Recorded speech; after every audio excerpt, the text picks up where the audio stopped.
महाराष्ट्र सरकार ने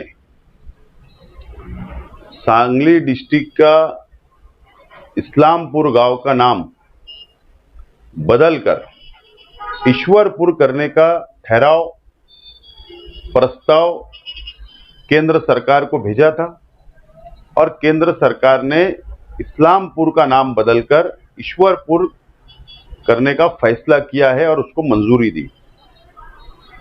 इससे पहले भी औरंगाबाद का नाम बदला गया, इससे पहले भी अहमदनगर का नाम बदला गया, इससे पहले भी उस्मानाबाद का नाम बदला गया और देश में अलग अलग राज्यों में अलग अलग रियासतों में नाम बदलने का काम जब से 2014 से जब से मोदी सरकार आई है, भाजपा की सरकार आई है, सिर्फ नाम बदलने का काम कर रही है। लेकिन भारतीय जनता पार्टी अपने आप को दुनिया की सबसे बड़ी पार्टी बताती है और मोदी जी को विकास पुरुष बताती है कि देश बहुत प्रगति हो रहा है, बहुत आगे बढ़ रहा है।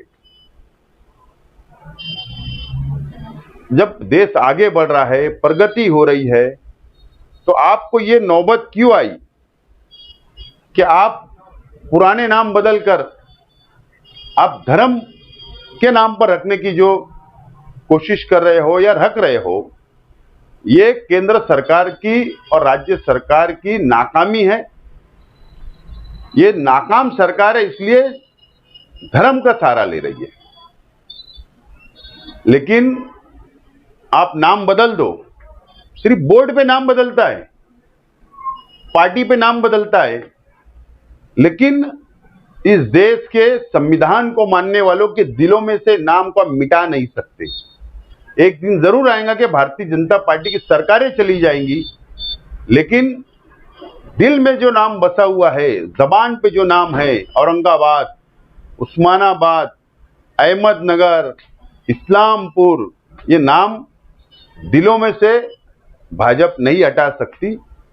इन्होंने विकास डेवलप, नए गांव बचाओ, उसके नाम रखो ना, विरोध किसको है? नए गांव बचाओ, नए नाम रखो, लेकिन वही नाम को पलटकर बदलना, यह सरकार की नाकामी है।